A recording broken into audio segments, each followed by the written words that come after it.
जय हिंद। बात कर रहे थे हम लोग नॉन फाइनाइट वर्ब्स पे। नॉन फाइनाइट वर्ब्स मैंने बताया कि बहुत इंपॉर्टेंट टॉपिक है एकेडमिक और कॉम्पिटेटिव दोनों पॉइंट ऑफ व्यू से। नॉन फाइनाइट वर्ब्स में अक्सर आप कंफ्यूज होते हैं क्योंकि ये वर्ब की तरह भी यूज होते हैं और नाउन और एडजेक्टिव की तरह भी यूज हो जाते हैं। तो कहां पे कौन सा वर्ब नाउन की तरह यूज हो रहा है, कहां पे कौन सा वर्ब एडजेक्टिव की तरह यूज हो रहा है, इस पे हम लोग बातें कर रहे थे। नॉन फाइनाइट वर्ब्स में मैंने आपको बताया था कि सबसे पहले आप फाइनाइट वर्ब्स को जानिए, फिर उसके बाद से नॉन फाइनाइट वर्ब्स के बारे में हम लोग डिस्कस करेंगे। फाइनाइट वर्ब्स मैंने बताया कि फाइनाइट वर्ब्स ये ऐसे वर्ब्स होते हैं जो सब्जेक्ट के नंबर और पर्सन से पूरी तरीके से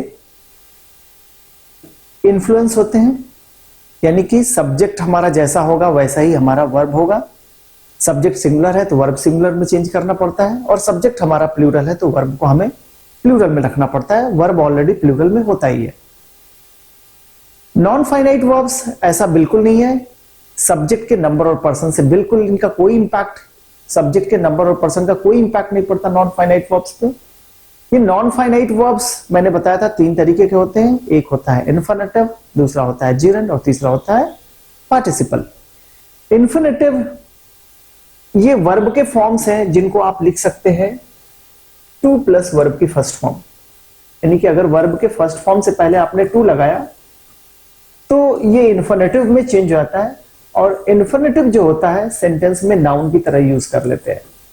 ठीक है, अब नाउन के अगर फंक्शन को आप जानते होंगे कि नाउन को हम किस किस तरीके से सेंटेंस में यूज कर सकते हैं, सेम वैसे ही इन्फिनेटिव को भी हम उसी तरीके से सेंटेंस में यूज कर सकते हैं। अभी आगे हम लोग देखेंगे, ठीक है, एक एक करके। यही चीजें यहां पे लिखी हुई है। इन्फिनेटिव का जो स्ट्रक्चर होता है इसको हम या तो फुल इन्फिनेटिव बोल सकते हैं या टू इन्फिनेटिव आप इसको बोल सकते हैं, क्योंकि वर्ब के पहले टू लगा होता है, उसको टू इन्फिनेटिव बोल सकते हैं। जैसे यहां पे देखिए लिखा हुआ है she likes to dance with me. अब यहां पे एक चीज मैंने बताया था कि एक सिंपल सा स्ट्रक्चर, सिंपल सा सेंटेंस बनाते हैं तो सब्जेक्ट के बाद से एक फाइनाइट वर्ब लिखते हैं, और इनके बाद से अगर कोई दूसरा वर्ब की जरूरत पड़ जाती है, अगर इसको हम V1 कह दें, अगर ये दूसरा वर्ब सेंटेंस में आता है तो इसी वर्ब को हम चेंज कर देते हैं नॉन फाइनाइट वर्ब में, यानी इस वर्ब के अकॉर्डिंग इसको चेंज कर देते हैं इन्फिनेटिव में, या इसको चेंज कर देते हैं हम जीरंड में। तो ये इन्फिनेटिव और जीरंड जो होता है इस वर्ब के ऑब्जेक्ट की तरह काम कर ले जाता है। ठीक है ना, आप जानते हैं कि नाउन का हमारा जो काम है, नाउन का काम है हमारा वर्ब का या तो सब्जेक्ट बन जाता है, वर्ब का ऑब्जेक्ट बन जाता है, ठीक है ना, और ये कॉम्प्लीमेंट की तरह भी हम इसको यूज कर ले जाते हैं। ठीक है ना, ये तीन तरीके से हम नाउन को यूज कर ले जाते हैं। तो सेम एज ये वर्ब का जो फॉर्म है, अगर ये नाउन की तरह यूज होता है तो इसको हम नाउन को सब्जेक्ट की तरह भी यूज कर सकते हैं और ऑब्जेक्ट की तरह भी यूज कर सकते हैं और कॉम्प्लीमेंट की तरह भी यूज कर सकते हैं। ये क्या होते हैं चीजें आगे हम आने वाले मतलब आगे हम स्लाइड्स में देखेंगे। तो इतनी चीजें आपको समझ में आ रही होंगी कि यहाँ पे ये जो लाइक्स है ये मेन वर्ब है, यानी इसको हम फाइनाइट वर्ब कह सकते हैं। सिंगुलर सब्जेक्ट था इसलिए इसको हमने सिंगुलर में चेंज कर दिया, शी लाइक्स। अब यहाँ पे देखो दूसरा वर्ब आ रहा है डांस। तो अब हम तो दो वर्ब को एक साथ लिख नहीं सकते, इसलिए हमने क्या कर दिया, इसको एक नॉन फाइनाइट वर्ब में चेंज कर दिया, इन्फिनेटिव में चेंज कर दिया। She likes what does she likes. So यहाँ पे टू डांस आपका आंसर आ गया। और आपको मैंने बताया था अगर व्हाट का आंसर आप लेते हैं वर्ब से तो व्हाट का आंसर जो होता है ना वो ऑब्जेक्ट आप इस तरीके से पहचान सकते हैं कि ये वर्ब के बाद है तो ये ऑब्जेक्ट ही होगा, इस वर्ब का ऑब्जेक्ट होगा। She likes what does she like, to dance, to home with me. Clear है। अगर आप इसको इस तरीके से लिखते she likes dance with me तो ये सेंटेंस गलत हो जाता। आप इन्फिनेटिव के स्ट्रक्चर के बारे में अगर देखेंगे तो एक आप बेयर इन्फिनेटिव भी आप देख सकते हैं और एनाफोरिक टू आप इस तरीके के इन्फिनेटिव भी देख सकते हैं। क्या होते हैं ये दोनों, इनको भी देखिए। बेयर इन्फिनेटिव जो होते हैं ना वो वर्ब की तरह ही होते हैं, जो वर्ब का बेस फॉर्म होता है वैसे ही होता है, लेकिन ये जो वर्ब जो बेस वर्ब की तरह देख रहे हैं इनके पहले कोई टू वगैरह नहीं आता, इसलिए हम इनको बेयर इन्फिनेटिव भी कहते हैं, लेकिन आएगा हमेशा मेन वर्ब के साथ ही। ठीक है, या हम इनको ज्यादातर ये जो बेयर इन्फिनेटिव को जो हम यूज करते हैं वो हम मॉडल्स के साथ यूज कर ले जाते हैं, और ये हम यूज कर ले जाते हैं कुछ हेल्पिंग वर्ब के साथ। ठीक है, उनको भी मॉडल्स में हम कंसीडर करते हैं, जैसे विल और शैल को हम मॉडल्स में ही कंसीडर करते हैं। तो मॉडल्स के साथ जनरली हम इन बेयर इन्फिनेटिव्स को यूज कर ले जाते हैं। जैसे इस सेंटेंस में देखिए, she will dance with me, तो यहाँ पे विल के साथ ना ये डांस हम यूज कर रहे हैं। यहाँ पे टू डांस नहीं कर सकते थे, she will to dance with me, ये गलत हो जाएगा। तो आप इसको ध्यान रखिएगा कि मॉडल्स के साथ हम बेयर इन्फिनेटिव का यूज कर ले जाते हैं, इनके साथ कोई टू वाले इन्फिनेटिव नहीं लगाते, यानी कि इन वर्ब के पहले टू हम नहीं लगाते। तो एक तो इन्फिनेटिव हो गया फुल इन्फिनेटिव, और दूसरा क्या हो गया हमारा बेयर इन्फिनेटिव। कहां पे यूज होता है ये भी चीजें आपने देख लिया। एक यूज होता है हम फाइनाइट वर्ब के साथ यूज कर लेते हैं नॉन फाइनाइट वर्ब को, और एक हम यूज कर लेते हैं मॉडल्स के साथ। एनाफोरिक टू, यानी कि ये जो टू है ना विदाउट वर्ब यूज होगा, यानी टू के साथ वर्ब नहीं आएगा। एक तो आपने ऐसे यूज किया, दूसरा आपने बेस वर्ब को यूज कर लिया, यानी इसके पहले टू का आपने यूज नहीं किया। दूसरा जो यूज करेंगे टू, और इसके साथ जो ये वर्ब है ना ये नहीं आएगा, वो अंडरस्टूड होगा कि यहां पे ये वर्ब आने वाला है। तो ये तीन टाइप के आपके क्या हो गए, इन्फिनेटिव हो गए।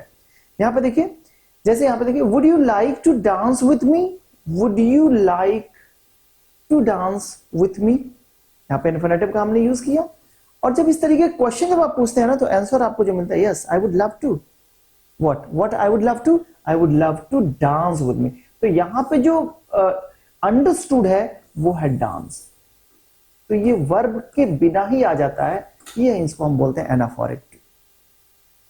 ठीक है, तो ये राइटिंग का आपका टाइप हो जाता है। इस तरीके से हम अपने सेंटेंसेस को बनाते हैं।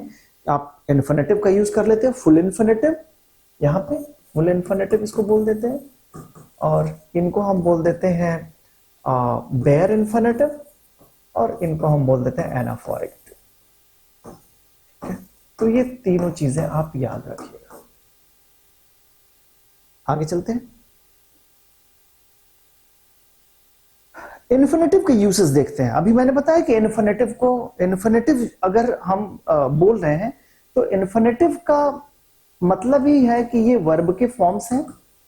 इन्फिनेटिव जो है ये फॉर्म्स ऑफ वर्ब है, और फॉर्म्स ऑफ ये जो वर्ब का जो हमने रूप चेंज किया ना, ये इसलिए चेंज किया कि हमने इसको चेंज कर दिया किसमें, नाउन में।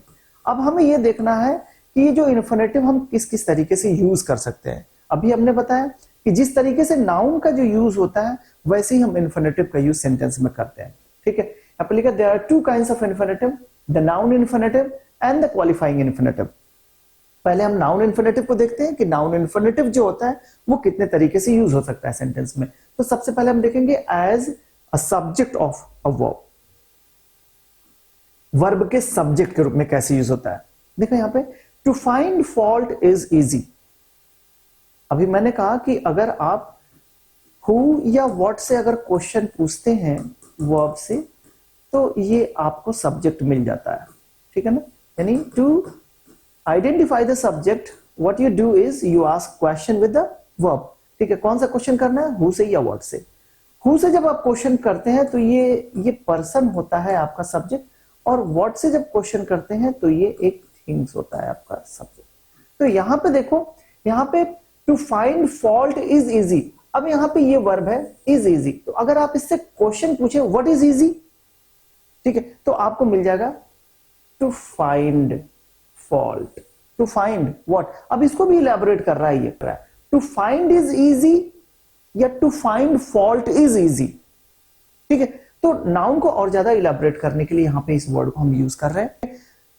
सो to find fault is easy, तो यहां पे ये जो आपका सब्जेक्ट है ना, ये देखो ये आपका सब्जेक्ट हो गया टू फाइंड। ठीक है, यहां पे देखें, टू प्ले इज प्लेजेंट। अब यहां पे ये वर्ब है, what is pleasant, to play. आप ये देख सकते हैं कि ये जो इन्फिनेटिव है एक सब्जेक्ट की तरह यूज हो रहा है, यानी ये वर्ब का ही फॉर्म है जो हम सब्जेक्ट की तरह यूज कर पा रहे हैं। अगर यहां से टू आप हटा देंगे तो आपका सेंटेंस गलत हो जाएगा, क्योंकि सिर्फ वर्ब को हम एक सब्जेक्ट के रूप में यूज नहीं कर सकते, वर्ब के फॉर्म को जो कि एक इन्फिनेटिव के रूप में हम यूज कर रहे हैं उसको हम सब्जेक्ट बना सकते हैं, उसको हम नाउन की तरह हम यूज कर सकते हैं सेंटेंस में। ठीक है, फिर यहां पर देखिए, टू अर्र इज ह्यूमन। फिर क्वेश्चन पूछिए what is human, to err is human. गलतियां ही इंसान करता है, ठीक है ना, या आप कह सकते हो कि गलती करने वाला ही इंसान है, टू अर्र इज ह्यूमन। फिर यहां पर देखो to solve this question is difficult. अब फिर पूछोगे what is difficult? To solve this question, to solve what? This question. ठीक है, तो यहां पे टू सॉल्व जो इन्फिनेटिव है ये आपका सब्जेक्ट है। तो आपने यहां पे देखा कि इन्फिनेटिव यानी जो वर्ब का फॉर्म है उसको हम एज अ सब्जेक्ट यूज कर सकते हैं सेंटेंस में। अब जब सब्जेक्ट यूज कर सकते हैं तो ऑब्जेक्ट की तरह भी यूज कर सकते हैं। फिर मैंने आपको बताया कि कॉम्प्लीमेंट के रूप में भी यूज कर सकते हैं। तो इन सारे जिस तरीके से नाउन को आप सेंटेंस में यूज कर सकते हैं वैसे ही ये वर्ब के फॉर्म को यानी इन्फिनेटिव को आप सेंटेंस में यूज कर सकते हैं। सब्जेक्ट की तरह ऑब्जेक्ट की तरह भी यूज कर सकते हैं। यहां पे देखते हैं ऑब्जेक्ट की तरह कैसे यूज हो रहा है सेंटेंस में। यहां पे देखिए they like to play card. They like what? What do they like? To play. ये हो गया, इस वर्ब का ऑब्जेक्ट हो गया। ठीक। She desires what? To sing. She desires to sing, ये ऑब्जेक्ट हो गया। ये आपका मेन वर्ब हो गया जिसको आप फाइनाइट वर्ब कह सकते हैं। ये फाइनाइट वर्ब, ये non finite verb. Rajesh wanted what? To do his work. So तो यहां पे टू डू है, ये आपका वांटेड का ऑब्जेक्ट हो गया। वांटेड आपका फाइनाइट वर्ब है और ये non finite verb. Rajesh wanted what? To do. I don't mean to read. I don't mean what? To read. तो ये एक नॉन फाइनाइट वर्ब हुआ और यहां पे ये जो है ये आपका मेन वर्ब हो गया। ठीक है, तो यहां पे नॉन फाइनाइट वर्ब ये ऑब्जेक्ट के रूप में यूज हो रहा है। ये सारे वर्ब है फाइनाइट वर्ब है और इनके ऑब्जेक्ट के रूप में हम इन इन्फिनेटिव्स को यूज कर सकते हैं। ठीक है, तो नॉन फाइनाइट वर्ब्स को एक ऑब्जेक्ट के रूप में भी सेंटेंस में यूज किया जा सकता है। आगे देखें, इनको हम कॉम्प्लीमेंट के रूप में भी यूज कर सकते हैं। कॉम्प्लीमेंट क्या होता है? कॉम्प्लीमेंट जो होते हैं वो वर्ब के मीनिंग को यानी सेंटेंस की मीनिंग को कंप्लीट करने के लिए यूज करते हैं, उनको हम कॉम्प्लीमेंट बोलते हैं। जैसे, और इनको जनरली हम जो यूज करते हैं ना वो नॉन एक्शन वर्ब के बाद यूज कर सकते हैं या लिंकिंग वर्ब के बाद यूज कर सकते हैं। ठीक है, वर्ब दो तरीके के होते हैं, आपको पता होगा, एक एक्शन वर्ब, एक नॉन एक्शन वर्ब। तो कुछ वर्ब्स ऐसे होते हैं जिनको आप करते हैं, कुछ एक्शन ऐसे होते हैं जो कि हैपनिंग होती है जिनको करने की जरूरत नहीं पड़ती। ठीक है, तो वैसे वर्ब को हम नॉन एक्शन वर्ब कहते हैं और इनके बाद से जो आते हैं ना वो सारे कॉम्प्लीमेंट होते हैं। जैसे ये लिंकिंग वर्ब की कैटेगरी में आते हैं, राइट, और इनके बाद से जो हम यूज करते हैं वो कॉम्प्लीमेंट यूज करते हैं, इनके मीनिंग को कंप्लीट करने के लिए यूज करते हैं। जैसे एक अच्छा सा एग्जांपल है, आप कहते हैं आई एम अ स्टूडेंट। तो यहां पे स्टूडेंट जो है ना वो ऑब्जेक्ट नहीं है। ठीक है, अब यहां पे देखो कैसे पहचानोगे कि ये कॉम्प्लीमेंट है। यहां पे देखो इसकी मीनिंग को कंप्लीट करने के लिए आई एम, अब यहां पे तो इनकम्प्लीट सा सेंस आ रहा है ना, what I am a student. तो यहां पे आई और स्टूडेंट दोनों एक ही है, दोनों अलग अलग नहीं है। ठीक है, तो यहां पे ये सब्जेक्ट है और यहां पे ये वर्ब हुआ, ठीक है, लिंकिंग वर्ब, और यहां पे ये कॉम्प्लीमेंट हो गया। ठीक है, so to complete the meaning of a sentence we use complement. आप यहां पे कह सकते हैं, तो यहां पे देखो she seems to be mad.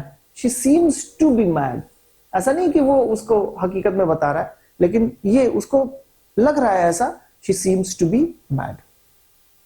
ठीक है, तो यहां पे ये जो इन्फिनेटिव है वो इस वर्ब के कॉम्प्लीमेंट के रूप में यूज हो रहा है। She seems to be mad. She appears to be a good girl. She appears, ठीक है, to be a good girl. नहीं, आप देखते हैं किसी कहते हैं she is a good girl but she appears to be a good girl, तो इसका मतलब क्या? मतलब अपीयर तो हो रही है, लग तो रही है अच्छी लड़की है, लेकिन अब क्या हकीकत है नहीं जानते आप।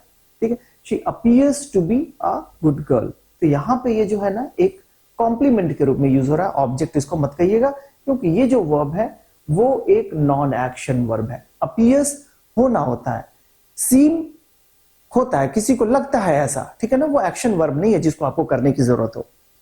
Girls are to go home early. Girls are to go home early, girls को जाना पड़ता है घर जल्दी।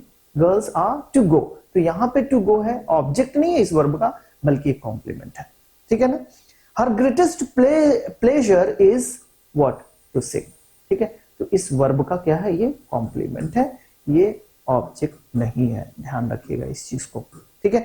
तो ऑब्जेक्ट कब यूज होंगे और कॉम्प्लीमेंट कब यूज होंगे? ऑब्जेक्ट हमेशा एक एक्शन वर्ब के बाद यूज होते हैं और जो कॉम्प्लीमेंट यूज होते हैं नॉन एक्शन वर्ब के बाद हम यूज कर लेते हैं, ठीक है। इन चीजों को ध्यान रखिएगा कि कौन सा ऑब्जेक्ट है, कौन सा कॉम्प्लीमेंट है। अगर ये चीजें आपको पता नहीं रही तो आप जब आप वॉइस पढ़ते हैं वहां पे दिक्कत हो जाती है। आप कॉम्प्लीमेंट को ऑब्जेक्ट समझ लेते हैं और इस हिसाब से क्या करते हैं, उसको वॉइस को चेंज कर देते हैं, ठीक। तो ये गलती हो जाएगी। तो आई होप ये चीजें समझ में आ रही होंगी। आगे चलते हैं। यहां पे object as a preposition use होता है। ऑब्जेक्ट ऑफ अ प्रेपोजिशन भी हम यूज करते हैं नाउन को। तो यहां पे इन्फिनेटिव को भी हम उसका प्रेपोजिशन का ऑब्जेक्ट यूज कर सकते हैं। प्रेपोजिशन के बारे में एक कॉन्सेप्ट है, आप हमेशा ध्यान रखिएगा।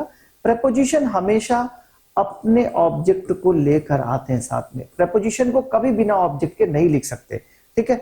तो जब भी सेंटेंस में आप लिख रहे होंगे तो उसके बाद से ऑब्जेक्ट आपको लिखना पड़ेगा। जैसे यहां पे देखिए लिखा हुआ है he is about to go, तो यहां पे ये जो है ना प्रेपोजिशन का object of a preposition. He had no choice but to cry, तो यहां पे बट जो है ना एक प्रेपोजिशन है और ये इसका ऑब्जेक्ट है, ठीक। तो जिस तरीके से देख रहे हैं ना, जिस तरीके से सब्जेक्ट काम करता है वैसे ही यहां पे हम इन्फिनेटिव को भी उसी तरीके से हम यूज कर रहे हैं। The speaker is about to begin, तो यहां पे अबाउट जो है एक प्रेपोजिशन है और इस प्रेपोजिशन का ऑब्जेक्ट है, ठीक है। अगर मैं लिखूं आई एम स्टैंडिंग बिफोर, अब ये सेंटेंस गलत हो जाएगा क्योंकि बिफोर ये प्रेपोजिशन जब आपने लिखा तो यहां पे इसका ऑब्जेक्ट लिखना जरूरी है। I am standing before my class teacher, ठीक है। तो इस तरीके से आपको इस प्रेपोजिशन का ऑब्जेक्ट लिखना ही पड़ेगा।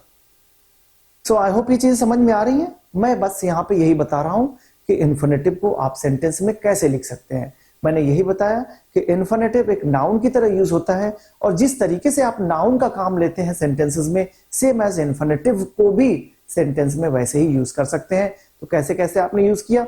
इन्फिनेटिव को एज अ सब्जेक्ट आपने यूज किया, एज एन ऑब्जेक्ट यूज किया, वर्ब के ऑब्जेक्ट के रूप में यूज किया, वर्ब के कॉम्प्लीमेंट के रूप में यूज किया, ठीक है, और प्रेपोजिशन के ऑब्जेक्ट के रूप में यूज किया, ठीक है। आइए देखते हैं इनको कंपेयर करके थोड़ा सा नाउन को। और अभी एक चीज और भी देख लेते हैं, एज एन ऑब्जेक्ट कॉम्प्लीमेंट, यानी कि ऑब्जेक्ट कॉम्प्लीमेंट के रूप में भी ये यूज हो सकते हैं। नाउन यूज होते हैं तो इन्फिनेटिव को भी हम यूज करेंगे। जैसे यहां पे देखो लिखा हुआ है I saw him go, I saw him, ठीक है। अब ये ऑब्जेक्ट हुआ। अब आई सॉ हिम, आपने तो उसे देखा लेकिन क्या करते हुए देखा? I saw him go. तो यहां पे ये जो ऑब्जेक्ट है ना, इस ऑब्जेक्ट का ये कॉम्प्लीमेंट है यहां पे, ठीक है। लेकिन ध्यान रखिएगा यहां पे जो हम लोगों ने देखा था इन्फिनेटिव टू प्लस वर्ब की फर्स्ट फॉर्म ये, और एक हमने देखा बेयर इन्फिनेटिव, तो यहां पे ये बेयर इन्फिनेटिव है, इसके पहले टू हमने यूज नहीं किया। तो जब इस तरीके के फॉर्मेट में आप लिखेंगे तो यहां पे बेयर इन्फिनेटिव का यूज करना पड़ेगा। I saw him go. उसी तरीके से आई फाउंड हर वीपिंग, तो यहां पे वीपिंग जो है ना ये वर्ब नहीं है बल्कि ये नाउन है, ठीक है, क्योंकि यहां पे एक फाइनाइट वर्ब आ चुका है। आई फाउंड हर, ठीक है, क्या करते हुए देखा? वीपिंग करते हुए देखा। तो इस ऑब्जेक्ट का ये क्या है? कॉम्प्लीमेंट है, ठीक है। आई को वीपिंग करते हुए नहीं देखा ना आपने, हर को देखा वीपिंग करते हुए, ठीक। उसी तरीके से यहां पे आई ने देखा उसको जाते हुए ना, ठीक है। तो हिम के साथ इसका रिलेशन है, आप ये देख सकते हो, ये कॉम्प्लीमेंट है, कॉम्प्लीमेंट के साथ ये जुड़ा हुआ है। तो कॉम्प्लीमेंट सॉरी ऑब्जेक्ट का कॉम्प्लीमेंट यहां पे कह सकते हैं, यहां पे ऑब्जेक्ट का ही कॉम्प्लीमेंट होगा, सब्जेक्ट कॉम्प्लीमेंट एग्जैक्टली ये नहीं है। क्लियर हुआ? तो मींस इस तरीके से हम यूज कर लेते हैं इन्फिनेटिव को सेंटेंस में, ठीक है। अब एक थोड़ा सा कंपेयर करके हम देखते हैं कि जिस तरीके से मैंने अभी बताया कि नाउन को हम जैसे सेंटेंस में यूज करते हैं वैसे ही हम इन्फिनेटिव को सेंटेंस में यूज कर ले जाते हैं। तो यहां पे एक कंपेयर मैंने करके दिखाया है कि जैसे यहां पे noun and noun infinitives are compared, जैसे कैसे कैसे यूज होते हैं। तो अभी आपने देखा सब्जेक्ट ऑफ अ वर्ब हम यूज कर ले जाते हैं, subject of a verb, object of a verb use कर ले जाते हैं इन्फिनेटिव को, कॉम्प्लीमेंट ऑफ अ वर्ब हम यूज कर ले जाते हैं, ऑब्जेक्ट ऑफ अ प्रेपोजिशन हम लोग यूज कर ले जाते हैं। ये दोनों की बात हो रही है, नाउन की बात हो रही है यहां पे, ठीक है ना। तो नाउन को हम इस तरीके से यूज करते हैं, तो इन्फिनेटिव को भी हम ऐसे यूज करेंगे। जैसे यहाँ पे नाउन को हमने यूज किया, यहाँ पे नाउन इन्फिनेटिव को यूज किया है। जैसे यहाँ पे लिखा है मारिया इज आवर फ्रेंड, सो मारिया यहाँ पे क्या है, एक सब्जेक्ट मारिया, ठीक है। तो नाउन को हमने एक सब्जेक्ट के रूप में यूज किया है। यहाँ पे मैंने क्या लिखा है, to teach is our duty, यहाँ पे टू टीच इन्फिनेटिव को हमने एक सब्जेक्ट के रूप में यूज कर लिया। यहाँ पे नाउन को एक सब्जेक्ट के रूप में यूज किया, यहाँ पे वर्ब को इन्फिनेटिव में चेंज कर लिया और उसको एज ए नाउन हमने सेंटेंस में यूज कर लिया सब्जेक्ट बना के, ठीक है। दोनों में सिमिलैरिटी देख रहे हैं। यहां पे नाउन को हमने सब्जेक्ट बना लिया और यहां पे वर्ब को इन्फिनेटिव में चेंज किया, इन्फिनेटिव नाउन की तरह यूज होता है और उसको हमने सब्जेक्ट बना लिया यहां पे, ठीक है। फिर यहां पे देखिए नाउन को हम कैसे यूज कर सके, object of a verb use करते हैं। जैसे देखो आई लाइक चॉकलेट्स, तो लाइक यहां पे वर्ब है और चॉकलेट यहां पे क्या है, इस वर्ब का ऑब्जेक्ट है, ठीक। यहां पे देखिए I like to teach, I like यहां पे ये वर्ब है और इसका ऑब्जेक्ट हमने क्या किया, इन्फिनेटिव को हमने ऑब्जेक्ट के रूप में यूज कर लिया, ठीक है। फिर ऐसे ही देखिए कॉम्प्लीमेंट ऑफ अ वर्ब हम यूज करते हैं नाउन को, तो यहां पे देखिए कॉम्प्लीमेंट ऑफ अ वर्ब कैसे यूज करें, मैंने बताया लिंकिंग वर्ब के बाद हम यूज कर लेते हैं, ठीक, नाउन को एज अ कॉम्प्लीमेंट यूज कर लेते हैं। माई फ्रेंड इज मारूफ, तो मारूफ और माई फ्रेंड मारूफ ही तो मेरा दोस्त है, दोनों अलग अलग तो है नहीं। और दूसरी चीज मैंने ये बताया कि नॉन एक्शन वर्ब के बाद से हम कॉम्प्लीमेंट को लिखते हैं, ऑब्जेक्ट वो नहीं होता। सो माई फ्रेंड इज मारूफ, तो एज अ नाउन जो है हमने कॉम्प्लीमेंट बना लिया। यहां पे इन्फिनेटिव को हम क्या करेंगे, कॉम्प्लीमेंट बनाएंगे, my habit is to study, तो यहां पे इन्फिनेटिव को हमने कॉम्प्लीमेंट बना दिया, ठीक है। इन्फिनेटिव नाउन की तरह यूज होता है और यहां पे इन्फिनेटिव को हमने कॉम्प्लीमेंट बना दिया वर्ब का। फिर यहां पे देखो ऑब्जेक्ट ऑफ अ प्रेपोजिशन, यानी कि ऑब्जेक्ट के प्रेपोजिशन के रूप में हम नाउन को यूज कर लेते हैं। जैसे यहां पे he knows about Maria, about Maria, about preposition है और मारिया क्या है, यहां पे नाउन है, तो ये प्रेपोजिशन का ऑब्जेक्ट बन जाता है नाउन। यहां पे देखो प्रेपोजिशन यहां पे तो है ही है, लेकिन इस वर्ब को हमने इन्फिनेटिव में चेंज किया, इन्फिनेटिव नाउन की तरह यूज होता है और इसको हमने इस प्रेपोजिशन का ऑब्जेक्ट बना दिया। He is about to teach, वो अभी टीच करने वाला है, ठीक है। तो इस तरीके से आप देख सकते हैं कंपैरिजन, जो जो नाउन का फंक्शन है सेम एज इन्फिनेटिव का फंक्शन भी वैसे ही होता है सेंटेंस में। आई होप ये सारी चीजें आपको क्लियर हो रही होंगी। चलते हैं आगे। अब दूसरी चीजें, अगर इन्फिनेटिव, जैसे आपको ये पता है कि अगर नाउन को मॉडिफाई करना हो, मॉडिफाई करने का मतलब कि नाउन को अगर डिस्क्राइब करना हो तो हम एडजेक्टिव का सहारा लेते हैं, ठीक है। अगर नाउन को मॉडिफाई करना हो, नाउन के बारे में और अधिक जानकारी देना हो तो हम एडजेक्टिव का हेल्प लेते हैं। सेम एज अगर इन्फिनेटिव है, इन्फिनेटिव को मॉडिफाई करना हो तो आपको पता है ये वर्ब का फॉर्म है, तो अगर ये नाउन है तो उसके लिए एडजेक्टिव का सहारा लेंगे, या हम कह सकते हैं कि एडवर्ब का भी हम सहारा ले सकते हैं अगर ये वर्ब को मॉडिफाई कर रहा हो तो। सेंटेंसेस के थ्रू हम समझने की कोशिश करते हैं, ठीक है। It may be used as an adjective, जैसे यहां पे here is a house to let, तो यहां पे देखोगे हाउस टू लेट, हाउस क्या है, नाउन है और नाउन को मॉडिफाई कर रहा है, हाउस किस लिए, to let. Here is a house to let, किराए के लिए जो खाली होते हैं घर, तो यहां पे नाउन को मॉडिफाई कर रहा है तो क्या होगा, ये एडजेक्टिव होगा। अगर वहीं पे एडजेक्टिव को मॉडिफाई कर रहा होता तो ये एडवर्ब हो जाता। को पता है ना, नाउन को मॉडिफाई करने के लिए एडजेक्टिव आता है, लेकिन अगर एडजेक्टिव को मॉडिफाई करना हो तो एडवर्ब आता है, वर्ब को मॉडिफाई करना हो तो एडवर्ब आता है, एडवर्ब को मॉडिफाई करना हो तो एडवर्ब एडवर्ब को ही मॉडिफाई कर ले जाता है। ये सारी चीजें आपको पता होनी चाहिए, बहुत बेसिक चीज है जो आपको पता होना चाहिए।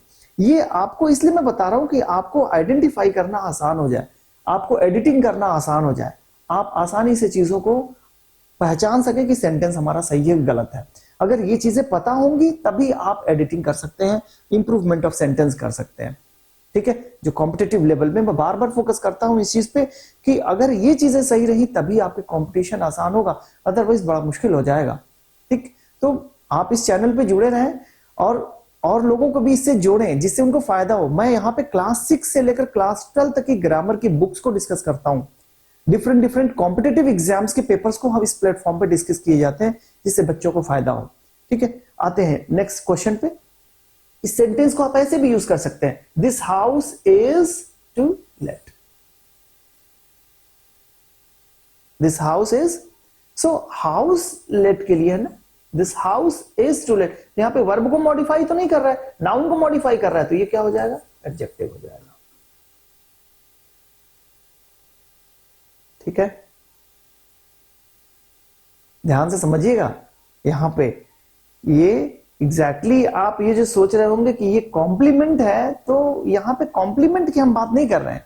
हम यहां पे ये बात कर रहे हैं कि अगर ये किसी वर्ड को मॉडिफाई कर रहा है, उसके बारे में और अधिक जानकारी दे रहा है, तो अब हम देखेंगे कि ये इन्फिनेटिव किसको मॉडिफाई कर रहा है। अगर वो नाउन को मॉडिफाई कर रहा है तो एडजेक्टिव है, अगर वो एडजेक्टिव को मॉडिफाई कर रहा है तो एडवर्ब है, वर्ब को मॉडिफाई कर रहा है तो एडवर्ब है।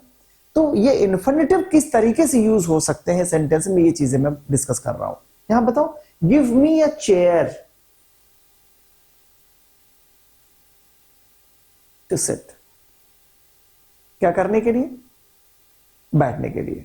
तो चेयर टू सिट, यहां पे देखो सिट का जो रिलेशन है चेयर, आप पढ़ोगे तो समझ में आएगा। Give me a chair to sit, chair to sit, give to sit की चेयर टू सिट। गिव यहां पे वर्ब है, वर्ब को तो मॉडिफाई कर नहीं रहा है, चेयर को मॉडिफाई कर रहा है, चेयर है नाउन, यहां पे क्या हो जाएगा, ये एडजेक्टिव। ठीक है, इसीलिए यहां पे लिखा qualifying infinitive, it may be used as an adjective. तो यहां पे जितने भी इन्फिनेटिव है ना, वो सारे के सारे एडजेक्टिव की तरह यूज हो रहे हैं, क्योंकि ये नाउन को मॉडिफाई कर रहा है। This is a thing to admire, this is a thing to admire. ठीक है ना, इज टू एडमायर नहीं, थिंग टू एडमायर। थिंग है नाउन और नाउन को मॉडिफाई कर रहा है, तो क्या होगा, एडजेक्टिव होगा। तो यहां पे जितने भी इन्फिनेटिव थे वो नाउन को मॉडिफाई कर रहे थे और ये एडजेक्टिव की तरह यूज हो रहे थे सेंटेंस में। यहां पे देखें, ये क्वालिफाइंग इन्फिनेटिव जो यूज हो रहा है ना, अब यहां पे ये एडवर्ब की तरह सारे के सारे यूज हो रहे हैं सेंटेंस में। ठीक है ना, अब यहां पे आप खुद देखिए कि ये क्या नाउन को मॉडिफाई कर रहा है, या एडजेक्टिव को मॉडिफाई कर रहा है, या वर्ब को मॉडिफाई कर रहा है। ठीक है, और बताएं कि ये इन्फिनेटिव जो है वो कैसे यूज हो रहा है।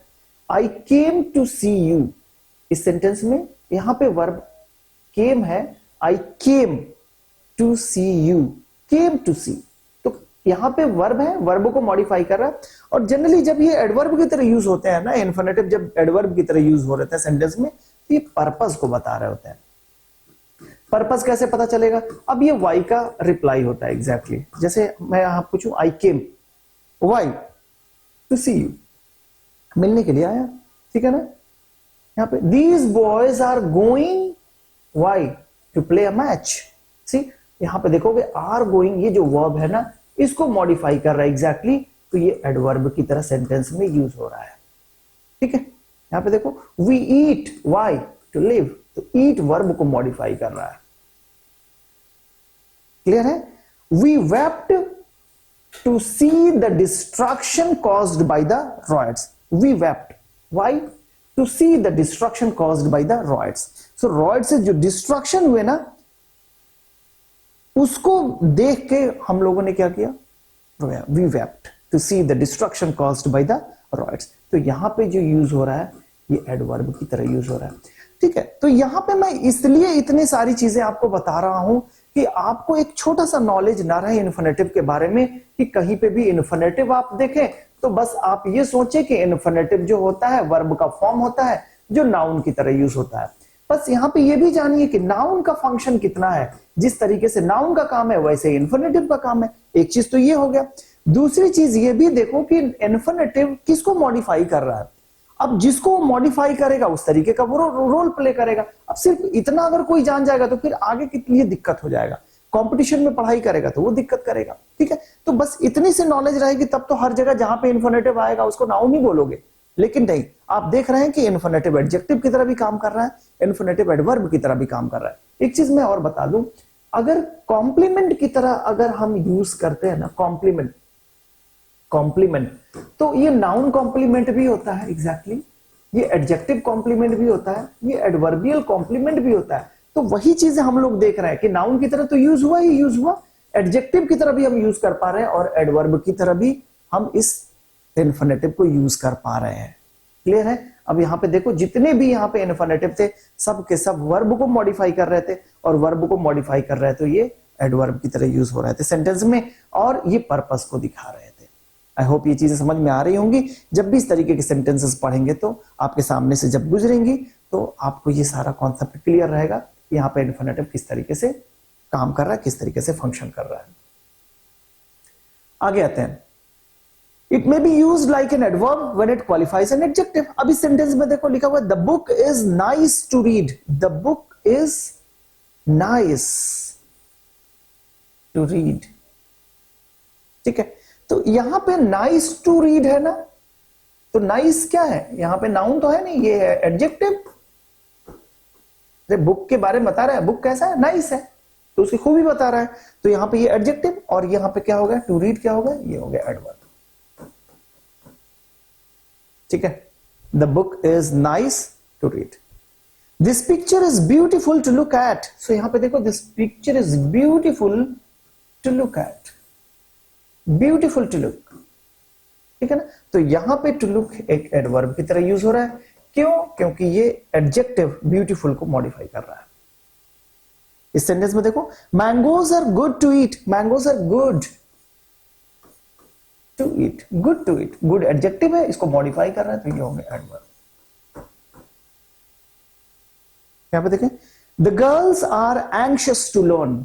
सो the girls are anxious. Anxious जो है ये एडजेक्टिव है और इसको मॉडिफाई कर रहा है इन्फिनेटिव, ये एडवर्ब की तरह यूज हो रहा है सेंटेंस में। ठीक है, the girls are anxious to learn. ठीक है, अब इसमें भी कंपेयर देख लेते हैं भाई। जिस तरीके से अभी एडजेक्टिव्स इन्फिनेटिव जो हैं कैसे एडजेक्टिव्स यानी कि ये कब एडजेक्टिव किस तरह यूज होते हैं, कब एडवर्ब की तरह यूज होते हैं। तो आप यहां पे इस सेंटेंस में देखिए, फिर उसके बाद से कंपेयर करेंगे। Adjectives are adverbs and qualifying infinitives are compared. जैसे यहां पे देखो this is a good boy. ठीक है, this is a good book.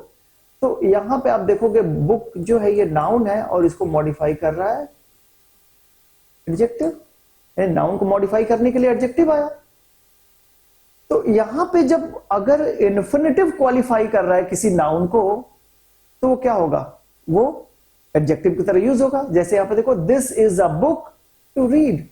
तो बुक टू रीड है ना यहां पे, तो बुक जो है ये नाउन है और फिर ये क्या हो गया? एडजेक्टिव हो गया। तो जैसे नाउन को मॉडिफाई करने के लिए एडजेक्टिव आता है वैसे नाउन को मॉडिफाई करने के लिए आप क्या कर सकते हैं? एडजेक्टिव का भी यूज कर सकते हैं, लेकिन उसके लिखने का पैटर्न तरीका अलग होगा। जब आप एडजेक्टिव को लिख रहे हैं तो आप एडजेक्टिव को नाउन के पहले लिख रहे हैं, लेकिन जब इस फॉर्मेट में लिख रहे हैं तो आप उस इन्फिनेटिव को नाउन के बाद लिख रहे हैं। ठीक है ना, ऐसे नहीं लिख सकते this is a to read book, नहीं, गलत हो जाएगा। अगेन यहां पे देखिए शी केम क्विकली। केम जो है ये वर्ब है और क्विकली यहां पे एडवर्ब की तरह यूज हो रहा है। अभी हमने बताया ना कि वर्ब को मॉडिफाई करने के लिए एडवर्ब का यूज किया जाता है। Modify means to elaborate that word. तो ये वर्ब को इलैबोरेट करने के लिए हम किसका यूज कर रहे हैं? क्विकली का यूज कर रहे हैं। She came quickly, not quick. ठीक है ना, तो यहां पे क्विकली यूज कर रहे हैं। फिर यहां पे देखो she came to study. Came verb है तो यहां पे अब शी केम वाई, ये पर्पस को दिखा रहा है ना, ये एडवर्ब हो गया आपका। ये इन्फिनेटिव हमने एडवर्ब की तरह यूज किया। She came to study. Again यहां पे देखो this boy is very good.